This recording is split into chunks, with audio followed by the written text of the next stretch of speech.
the Prison Moms Set Free podcast. Here's a quick recap of Josephina's story from part 1. I had this pattern of relapsing. Like I would get clean and things would be going good, and then I felt like I wasn't good enough, or felt like I had no worth because I didn't have my kid, and like I just didn't want to do life. Like on those terms, I wanted to do life high. And so I relapsed, and that was disappointing, but like it was worse because this time I had went into a meth psychosis, and I lost my fingers. Now, part 2, from prison to set free. The story of a prison mom begins long before she's behind bars, sometimes generations before.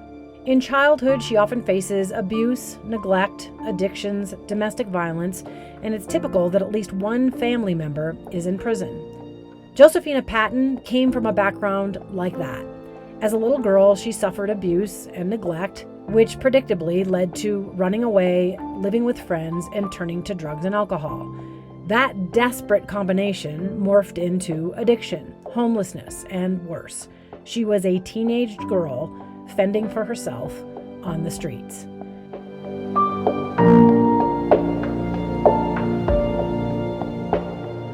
I relapsed, and that was disappointing, but like it was worse because this time I had went into a meth psychosis, and I lost my fingers because my hands got frostbite. I was walking around in a snowstorm with no gloves on, no jacket, and I came to like 10:30 the next day, and my hands were black like that and swollen, and I ended up at the hospital because my sister had got a phone call from a childhood friend that she told my sister, Josie's not doing good, like you need to go check on her because she's walking around town and talking to herself and stuff. And my sister came and found me at my apartment. At that time I had come to already from the psychosis, and I was sitting in front of the heater, she said, and I was crying, and she was like, do you want to go? I remember her telling me, do you want to go to my house? And knew she was tricking me, but I went with her, and when I got into her car, she locked the doors and was like, I'm taking you to the hospital. And thank God she did, because I was already turned septic. There was no more blood flow in these 3 fingers that got amputated. But it was great for 6 months, and I started working out of Wendy's. Was doing really good for 6 months, and then my son's birthday came around June 7th. And I went and I got drunk, and I got into an accident. Got into a really bad accident, a DUI accident. And then from the hospital, I left and started walking into like this trailer park, and I didn't leave that trailer park for 3 years. And I just was leaving to commit crimes and stuff. And But you were using it? Yeah, I was using, and I found people there I started using with. And What drugs were you using? I was using meth and fentanyl and alcohol and marijuana. And cocaine sometimes, but I feel like when you talk about this, I can see you get flushed and your eyes get a little watery. Like, what is the feeling when you have to talk about this? It makes me emotional because, like, when I'm actually sitting here talking about it, it makes me feel a lot of regret, and it makes me feel a lot of pain. Yeah, because I always wonder what I could tell my younger self to listen. You know, like if somebody would have just told me, listen, Josie, like you don't have to live like this. And I didn't have anybody like to guide me and like kind of just tell me where I'm messing up and call me out on my stuff, you know? And do you feel like you never had a mom and a dad the way other people do? Yeah, I do feel that. Like I know they tried the best that they could, you know, because at least I gave them that grace, because I didn't try to give myself that grace. Mm-hmm. I tried to tell myself that I did the best that I could with what I knew. So you're in that trailer park for 3 years using, mm-hmm. Then how do you have your second son? I was using fentanyl, and I was trying to get off of it, and I was trying to get on my meds and try to get clean again, because it was just like wreaked havoc in my life. Like I had so many court cases, because I was shoplifting and running out of stores with merchandise so I could sell it and stuff, and I was just being really reckless, and I was trying to find a way out, and I knew like if I get clean, maybe I can have a chance of like being part, because my son's adopted mom would still let me be a part of his life if I'm clean. So I'd be like, okay, I need to clean up. So I started thinking, yeah, I need to clean up. And I was on fentanyl really bad, but I started getting really sick. And I was like, okay, this is more than just withdrawal. So I was like throwing up, and then I would just feel like so tired. And I knew that like I had to take a pregnancy test because I had been doing what I was doing. And like I was in a Walmart, and I remember I stole a pregnancy test and went into the bathroom and found out that I was pregnant. And then I had a friend that I was staying with, and I went to his mom, and they were letting me stay there to try to get clean. And she helped me out a lot. She took me to a clinic, and we confirmed that I was pregnant. And she was like, "What are you gonna do?" And I told her that I needed to turn myself in because I was gonna have a baby, and like that I needed to be clean. So she took me to the jail the next day, and I turned myself in on like multiple felony warrants. That was really scary because I'd always been running. I was a runner, and but it was the best thing I did because my baby was born clean, you know.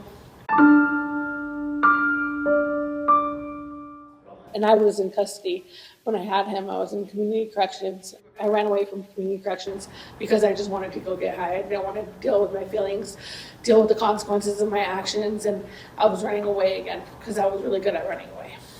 And I was on the run for about 5 or 6 months, and then I got caught in my old hometown. I went to the county jail, was there and sentenced on all my cases to 4 years in prison in the Department of Corrections. So I did bad when I first got there. Like I didn't have the right mentality, you know, like I was still like confused about like how I wanted to live my life. And I just had a lot of time to think, you know, like, do I want to continue the path that I'm on and be in prison? Or do I want to be part of my baby's life? My sister has him right now, and I can still be part of my other son's life. And so I just had a lot of time to think while I was first in the prison. And but first I got into a fight when I was first there. And so then that reminded me that I'm not really as tough as I think I am. Because I ended up in this section of the prison called closed custody. And that's like where the toughest of the tough are. I was not like on that level.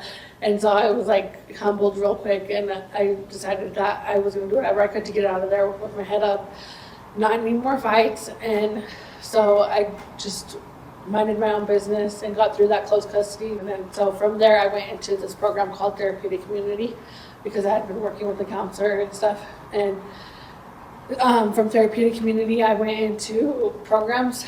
So I started signing up for classes and stuff, and that's where I found your class, the Forever Moms. And I realized that it was faith-based, and I had been talking to God a lot at that time. And I felt like it was God talking to me again, telling me like, you need this class so you can figure out what you want to do with your baby and with your oldest son, and how you can do life, you know, like you can be a mom. I told myself, if you go to this class. It was hard because I was in prison too, and that stigma, you know, like I'm in prison and I don't want them to like see that, but it was important for me to be part of their lives, you know. It's for them to see that, and maybe they can learn from it. And I realized that from your class. And then I also started doing the visitations with them, and I didn't have any idea how to navigate them. And when I went into your class, you had like these activities and stuff that we would have at the end of the chapters, and I started doing them with my son. Conversation starters, yeah. And so I did that with my son, and that helped me so much. And like, and it just helped me to really see that like there was another like life for me. Like I've always been on this fence about things, and I realized the devil owns the fence, you know. So it was time to get off the fence and reach for the life that I would be able to be a parent again and be a part of my kids' lives and stuff. And it didn't matter that I was in prison.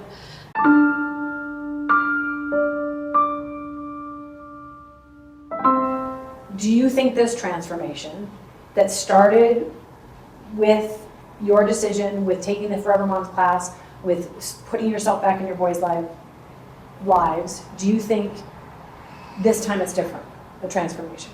Yeah, I think it's real this time to me. Like it's super real. Like I have 3 years now off of meth, off of alcohol, fentanyl, and marijuana. But I've had one relapse in the last year. I relapsed on meth, but in April I'll have 2 years clean off of it. So that's 5 years of recovery that I'll have in April. I know there's no friends or anything, but that's something that I've never been able to put together before. And after I went into that class, I realized that like I needed to stay consistent and I needed to make a plan. And like I had to think about not just my future, but my son's futures and stuff. And so I decided that I was going to stay in the Denver area, and I decided I was going to go into sober living, and I was going to try to figure out how to live life clean, and never had a safe place to live before where I could be clean. And this is a Christian sober living place. Yeah. Is your faith in God changing your life? Oh yeah. It's what keeps me going and motivated, I think, because I never had like an understanding of God or like who Jesus was or what he did for me on the cross, and now I do, and I feel like I'm just a new creation in him. I have so much support I've never had before in my life, and I know people are going to call me out on my stuff. I happen to think that most of our societal problems are because of broken families. Mm-hmm. What do you think? Yeah, that's the reason that I'm fighting so hard to like break the cycle, because I do not want my sons to go through what I went through, not at all, and I'm not going to let them be alone. Like you were. Yeah, Good for you. Congratulations. thank you. And I'm so happy for your boys that you're making that commitment. Yeah. Is there anything you want people to know about why you're serious this time and how you're going to make it? I think I know I'm serious this time because I know that the reality is like I almost lost my life when I was in a meth psychosis, and I could have, and I think it's so real to me now that I'm either going to be in prison or I'm going to be dead. So I don't want that future for myself Or for my kids. I really don't want it for my kids. I don't want them to ever have to struggle through prison or struggle through addiction. or through losing you. Yeah, and now I have, my sister is older, and she's a really big support system in my life, and I'm able to have her, and she tells me all the time, like, I don't want to lose you to your addiction. And she gave you good news recently. Let's end on that. Okay, yeah. So she called me the other day, and I have been struggling because I'm going to finish this program in April, and I've been struggling to decide if I want to stay in the Denver area or go back because my kids live on the Western Slope. And so I've been praying and stuff, and she called me and she told me, "Can I talk to you for a minute? I just have something on my mind."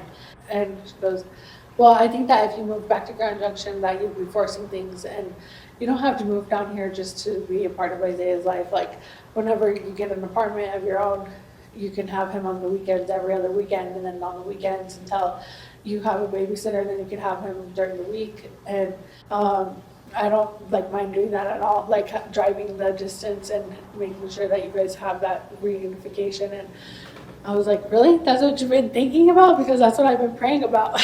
Really? Yeah, so it was really great because it had been on my mind, but I hadn't really had those conversations with her yet because I wanted to take my time. I wanted it to happen in God's time, and like in God's way. And that's what happened. Like he just showed up for me so much.